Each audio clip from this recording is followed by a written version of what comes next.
Hi, my name is John Deere, and this is How to Digitize Made Easy. In this DVD, I'm going to show you all kinds of tips and tricks on how you can digitize and use your software and create beautiful designs that you'll love. Now, a little bit of history about myself. I'm actually a third-generation embroiderer, and I've been digitizing for over 21 years. Now, when I started digitizing, I had a foundation that few people probably have in this industry, in that I learned how to digitize before computers were actually doing it.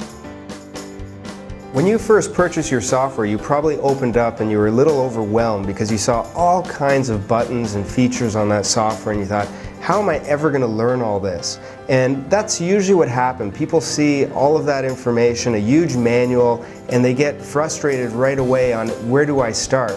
Now, the reality of it is that there's only really 3 basic stitch types that you have to learn to digitize any design that's out there. And understanding how to use those 3 stitch types will make it much easier to know where to begin. Now that we've covered our 3 basic stitch types, we're going to go into what actually makes a design look and run great on your machine. Now, the first thing that I would consider is the correct stitch selection and the angles in which you're going to place down your stitches. That is going to give your design dimension. Next is proper registration, which goes into effective mapping. Next would be minimal color changes and trims in a design so that it's production friendly. The proper use of underlay, locking your stitches in and out, and the runnability of the design, which is the density of the design. Now we're going to cover each one of these one at a time, so you're going to get an understanding of what all of those mean. Now, even though this design is simple, this is a great one to practice on because there is a combination of satin stitches, which we've just done. We have a fill area, which we're doing now. I'll choose my fill stitch. I'm going to go to my settings. I'm going to make it about 5 millimeters long.